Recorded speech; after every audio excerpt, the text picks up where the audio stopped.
அன்பார்ந்த பெற்றோர்களுக்கும் குழந்தைகளுக்கும் என் மதிய வணக்கத்தை தெரிவித்துக் கொள்கிறேன். நான் செவந்திரை பள்ளியிலிருந்து தமிழாசிரியை பேசுகின்றேன்.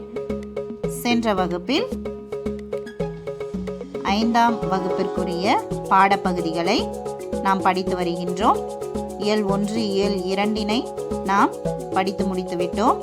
இப்பொழுது இயல் 3 உள்ள செய்யுள் பகுதி, உரைநடை பகுதி அனைத்தையும் நாம் படித்துவிட்டோம். சென்ற வார பகுதியில் நம்ம என்ன பார்த்தோம்னா, உரைநடை பகுதியில் நாம் படித்தது இந்த படம் இங்கே பழமொழி எங்கே. நல்ல அருமையான அந்த கதை இல்லையா? அந்த கதையில் நம்ம என்ன பண்ணோம், ஒவ்வொரு அந்த கிளி செல்லம்மா என்ற கிளியிடமிருந்து நாம் ஒவ்வொரு பழமொழிகளாக நாம் அறிந்து கொண்டோம். மாலும் வேலும் பல்லு குருதி, 4 2 சொல்லு குருதி, ஆடி காற்றில் அம்மியும் பறக்கும், அதுக்கடுத்ததாக இக்கரைக்கு அக்கறை பச்சை, யானை வரும் பின்னே மணி ஓசை வரும் முன்னே, இப்படி நிறைய இந்த பழமொழிகளை பற்றி நாம் அறிந்து கொண்டோம். அது மட்டுமல்லாமல் இந்த சரியான சொல்லினை தெரிவு செய்து எழுதுக, அதற்கடுத்ததாக நாம் பொருத்தமான சொல்லை கொண்டு பழமொழியை நிறைவு செய்க, சொல்ல இடம் மாற்றி பழமொழியை கண்டுபிடிக்க. இப்போ இதெல்லாம் நீங்கள் சென்ற வகுப்பில் நான் நடத்தினதை கண்டிப்பாக எழுதியிருப்பீங்க, படிச்சிருப்பீங்கன்னு நான் நினைக்கிறேன். இப்பொழுது நாம் துணைப்பாட பகுதி, செய்யுள், உரைநடை, துணைப்பாடம். இந்த துணைப்பாடத்தில் மிக மிக மிக ஒரு அருமையான ஒரு கதை. என்ன கதைன்னு பார்த்தீங்கன்னா, அதாவது தப்பி பிழைத்த மான். அப்ப தப்பின்னும் பொழுதே அது என்ன பண்ணுது, ஏதோ ஒரு இக்கட்டான சூழ்நிலையில மாட்டிக்குது இல்லையா? அதற்கு ஒரு துன்பம். அப்ப அந்த துன்பத்துல அது எப்படி தப்பிக்குது அப்படின்னு சொல்லிட்டு நம்ம இந்த பாடப்பகுதியில நம்ம தெரிஞ்சுக்க போறோம். இந்த துணை பாடப்பகுதியில தப்பி பிழைத்த மான் துணைப்பாடம். கா கா கா கா காகம் கரைந்து கொண்டே தன் நண்பனான மானை தேடியபடி அழைத்தது. காகம் என்ன பண்ணுச்சு, மானை தேடியபடி அழைத்தது. இதோ வந்து விட்டேன் என்று கூறியபடி துள்ளி குதித்து ஓடி வந்தது மான். நல்ல கதையை கூர்ந்து கவனிங்க. அது மட்டும் இல்லாமல் நான் எங்கெங்கே எந்தெந்த எழுத்துக்கு நான் வரேன், நான் படிக்கிறேன் அப்படின்னு நீங்கள் கண்டிப்பாக பார்க்கணும். காகம்: நண்பா, நலமாக இருக்கிறாயா? மான்: ஏதோ இருக்கிறேன் நண்பா. ஒரு சலிப்பு மானுக்கு, ஏதோ இருக்கிறேன் அப்படின்னு சொல்லுது. இப்போ நீங்களாம் ஃப்ரெண்ட்ஸ் கிட்ட நல்லா இருக்கியாடா அப்படின்னு கேட்டால் நீங்கள் என்ன சொல்வீங்க? போடா, நான் எப்படியோ இருக்கேன்டா அப்படின்னு ஒரு சிலர் சொல்வீங்க. காகம் குரலில் உற்சாகம் இல்லையே, ஏன் சோர்வாக பேசுகிறாய் அப்படின்னு கேட்குது காகம். மான்: எனக்கு மிகவும் பசியாக இருக்கிறது.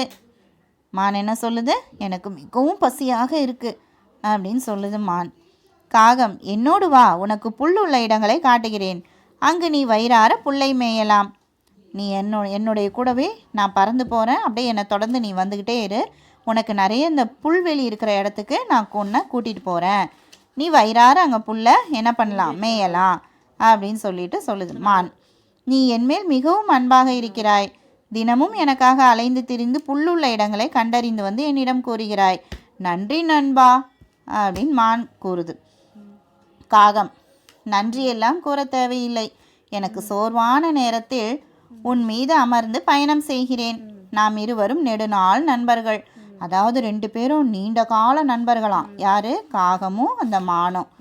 எனக்கு சோர்வான நேரத்தில் மட்டும் நான் என்ன பண்ணுறேன், உன் மேலே நின்றுக்கிறேன், நீ மட்டும் என்னை என்ன பண்ண கூட்டிகிட்டு போ அப்படின்னு அந்த காகம் வந்து மான்கிட்ட சொல்லுது. நெடுநாள் நண்பர்கள், ஒருவருக்கொருவர் உதவியாக இருப்பது இது ஒன்றும் புதிதல்லவே. மான்: சரி நண்பா, பேசிக்கொண்டே நெடுந்தூரம் வந்துவிட்டோம், இங்கேயே இன்றைய உணவை உண்டுவிட்டு இருப்பிடம் செல்வோம். நம்ம ரொம்ப தூரம் நடந்து வந்துட்டோம்னு நினைக்கிறேன். நம்ம இங்கே இருக்கக்கூடிய உணவுகளை உண்டுவிட்டு நம்மளுடைய இருப்பிடத்திற்கு, நம் வாழும் இடத்திற்கு நாம் சென்று விடுவோம் அப்படின்னு அந்த மான் என்ன பண்ணுது, காகத்தை பார்த்து சொல்லுது. காகமும் மானும் நல்ல நண்பர்களாக நெடுநாள்கள் இணைந்திருப்பதை நரி ஒன்று கவனித்தது. நல்லா பாருங்கள், அந்த படத்தில் பாருங்கள், நரி பின்னாடி இருந்து அப்படியே அந்த மரத்துக்கு கீழே இருந்து 2 பேரையும் நோட்டம் இது பார்க்குது. தன் மனதிற்குள் கொழு கொழுவென இருக்கும் அந்த மானை நாம் எப்படியாவது கொன்று தின்றுவிட வேண்டும் அதற்கு எப்பொழுதும் இணைந்தே இருக்கும் இவர்கள் இருவரையும் தனித்தனியே பிரிக்க வேண்டும். அப்போதுதான் மானை கொல்ல முடியும் என எண்ணியது. காகமும் மானும் நண்பர்களாக இருப்பது நரிக்கு பொறுக்கவே இல்லை. 2 பேரையும் என்ன பண்ணணும், தனியாக பிரிச்சுட்டு மானை ஒரு நாள் நம்ம வேட்டையாடிடணும் அப்படின்னு அது மனசுக்குள்ளே ஒரு மிகப்பெரிய எண்ணம் வளர்ந்தது. மானை கொல்ல முடிவும் எண்ணியது. நரி, என்ன தோழர்களே, எப்பொழுதும் இணைந்து இருக்கிறீர்கள், என்னையும் உங்கள் நண்பனாக ஏற்றுக்கொள்வீர்கள் அப்படின்னு சொல்லிட்டு கேட்குது மான். அதற்கென்ன, இன்று முதல் நீயும் எங்கள் நண்பனாகவே எங்களோடு சேர்ந்திருக்கலாம். நீ ஒன்றும் கவலைப்படாத, நானும் உங்களை என்ன பண்ணுறேன், நண்பர்களாக ஏற்றுக்கொள்கின்றேன்னு சொல்லிட்டு அந்த மான் என்ன பண்ணுது சொல்லுது. நரி, நன்றி. காகம், சரி நேரமாகிவிட்டது, இருப்பிடம் செல்லலாம். நரி தன் இருப்பிடம் நோக்கி சென்று விடுகிறது. 2 பேர் என்ன பண்ணிடுறாங்க, விடை பெற்றுறாங்க. காகம், நண்பா, யாரையும் சீக்கிரமாக நம்பி விடாதே, அது நமக்கு தான் ஆபத்து அப்படின்னு காகம் என்ன பண்ணுது, மானுக்கு ஒரு எச்சரிக்கை விடுக்குது. நீ யாரையும் அனைவரையும் சீக்கிரத்தில் நம்பக்கூடாது, நம்ம பழகின பிறகு தான் அவங்கள பற்றி தெரிஞ்ச பிறகு தான் என்ன பண்ணணும், நம்ம முழு நம்பிக்கையும் வைக்கணும் அப்படின்னு காகம் என்ன பண்ணுது, இந்த மானுக்கு அறிவுரை சொல்லுது. மான், அப்படியெல்லாம் எந்த ஆபத்தும் வந்து விடாது. நரியை பார்த்தால் நல்லவனாக நல்ல குணமாகத்தான் தெரிகிறது. நரியினுடைய குணம் என்ன குணம் சொல்லுங்க பார்க்கலாம்? தந்திரமான குணம் இல்லையா? அதனுடைய தந்திரத்திற்கு ஈடு இணையே இல்லை. கவனி, காகம், கண்ணால் காண்பதும் போய், காதால் கேட்பதும் போய், தீர விசாரிப்பதே மெய் அப்படின்னு காகம் எவ்வளவோ என்ன பண்ணுது, மானுக்கு நிறைய அறிவுரை எடுத்து சொல்லுது. ஆனால் அந்த மான் என்ன பண்ணுது, ஐயா கந்தசாமி பேசியது போதும் அப்படின்னு சொல்லிட்டு அந்த காக்காயை ஒரு ஏளனமாக என்ன பண்ணுது, சிரிக்குது. ஐயா கந்தசாமி பேசியது போதும் அப்படின்னு சொல்லுது. ஆனால் காகம் நல்லா தீர விசாரித்து நரி நம்மளை பிரிக்கிற எண்ணியது ஏதோ மான வேட்டையாடு தான் எண்ணுது அப்படின்னு காகத்துக்கு தெரியுது. ஆனால் இந்த மானுக்கு தெரியவே இல்லை. வீட்டிற்கு செல், நானும் என் இருப்பிடம் செல்கிறேன், மீண்டும் நாளை சந்திப்போம். அடுத்த நாள் காலை நரி மானை சந்திக்கிறது. நரி என்ன பண்ணுது, மானை சந்திக்கிறது. நரி, நண்பனே நலமா அப்படின்னு கேட்குது நரி மானை பார்த்து. மான், அடடே நரியா, என்ன இவ்வளவு காலையில் என்னை தேடி வந்திருக்கிறாய் அப்படின்னு கேட்குது. நரி, நண்பனை பார்க்க நேரம் காலம் ஏது. இந்த நரியினுடைய குணத்தை பாருங்களேன், நான் தான் சொன்னேனே, நரி தந்திரம் மிக்க விலங்கு, உன்னை பார்த்தால் எனக்கு பரிதாபமாக இருக்கிறது அப்படின்னு சொன்னதும் உடனே மான், ஏன் ஏன் என்ன எனக்கு அப்படின்னு கேட்குது. என்னை பார்த்து ஏன் பரிதாபப்படுகிறாய் அப்படின்னு கேட்குது. நரி, உடல் மெலிந்து காணப்படுகிறாயே. மான் நல்லா தான் கொழுன்னு இருக்குது. ஆனால் நரி என்ன பண்ணுது, அது மேலே அப்படியே இரக்கம் காட்டுற மாதிரி காட்டி அதை தன்னுடைய வலைக்குள்ளே எப்படி சிக்க வைக்கலான்னு பார்க்குது. நரி, உடல் மெலிந்து காணப்படுகிறாயே, எனக்கு என்ன, என்னை பார்த்து ஏன் பரிதாபப்படுகிறாய்? நரி, உடல் மெலிந்து காணப்படுகிறாயே, சரியான உணவு கிடைக்காததால் கொழுவென இருக்க வேண்டிய நீ பஞ்சத்தில் அடிபட்டார் போல் இருக்கிறாய். பஞ்சம்னா வறுமை. உடனே மான் என்ன சொல்லுது பாருங்க, விலங்குகளுக்குமே இதே உணவு பற்றாக்குறைதான்.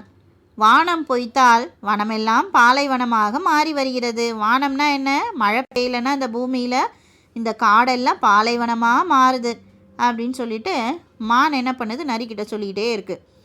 நரி, பிற விலங்குகளை பற்றி நமக்கு என்ன கவலை, எனக்கு தெரிந்த இடம் ஒன்று இருக்கிறது, அங்கே உனக்கு நல்ல மேய்ச்சல் நிலம் உண்டு, என்னோடு வா, உனக்கு மட்டும் அந்த இடத்தை காட்டுகிறேன்.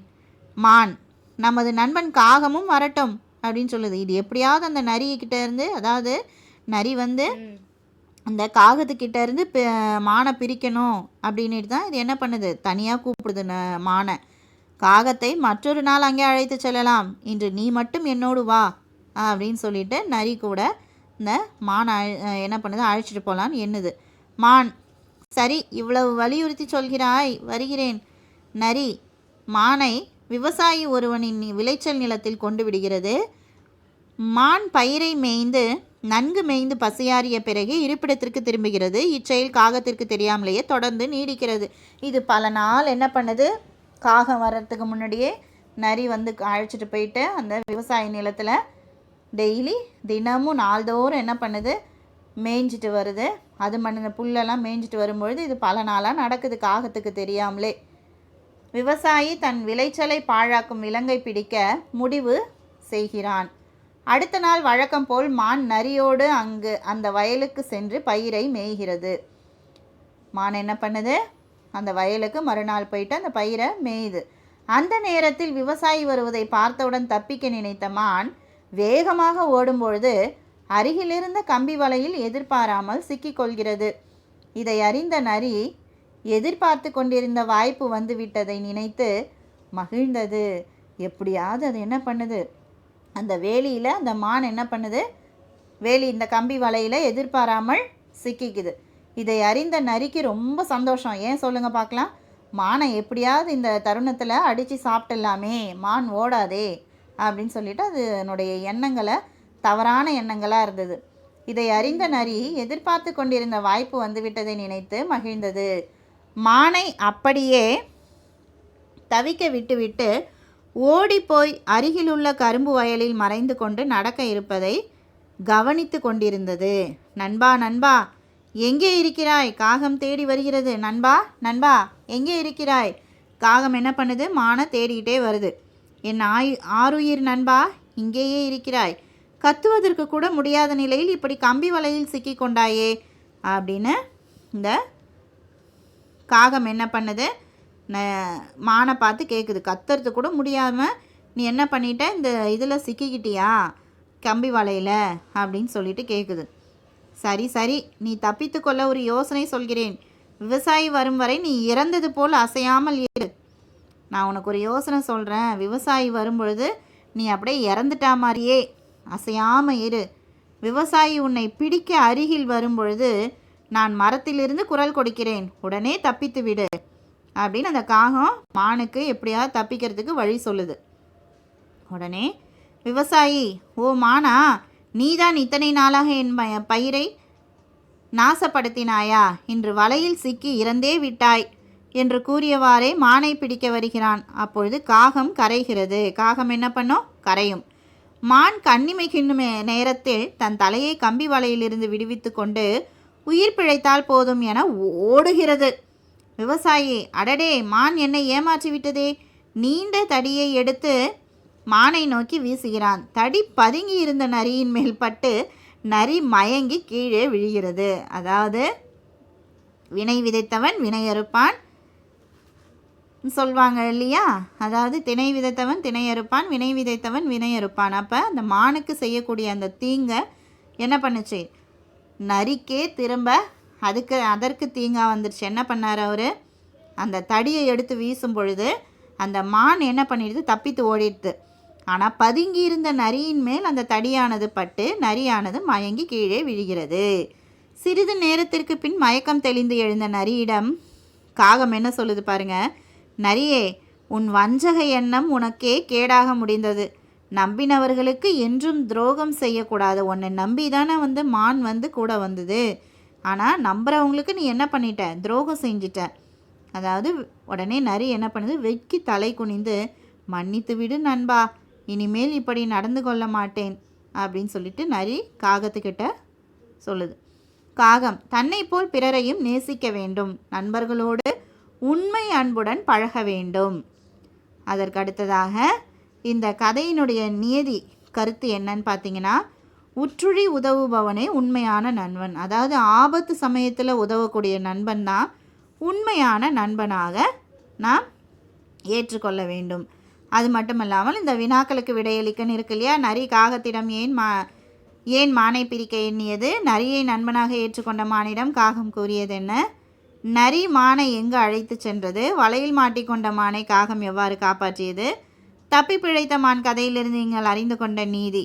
இந்த பாடப்பகுதிகள் உள்ள வினா விடைகளை நான் என்ன பண்ணுறேன்? வீட்டு பாடமாக கொடுக்குறேன். நீங்கள் என்ன பண்ணுங்கள்? அதை படித்து எழுதி பார்க்காம பெற்றோர்கிட்ட நீங்கள் கையெழுத்து வாங்கணும். அது மட்டும் இல்லாமல் எழுதக்கூடிய அந்த பாடப்பகுதிகளை பிழை இல்லாமல் எழுதணும். இதனுடைய நியதி கருத்து என்ன சொல்லியிருக்காங்கனாக்கா, உற்றுழி உதவுபவனே ஞான நண்பன். அதாவது ஆபத்து காலத்தில் சரியான நேரத்தில் உதவுறாங்க பார்த்தீங்களா, அவங்க தான் உண்மையான நண்பனாக நாம் ஏற்றுக்கொள்ள வேண்டும் அப்படின்னு சொல்லிட்டு, அப்போ நீங்கள் நரியினுடைய குணம் நல்லதா காகத்தினுடைய குணம் நல்லதா அப்படின்னு பார்த்தா நம்ம காகத்தினுடைய குணம் தான் நல்ல குணம். அதாவது மற்றவர்களுக்கு தீங்கு செய்யக்கூடாது. சரி மாணவர்களே, நன்றி, வணக்கம்.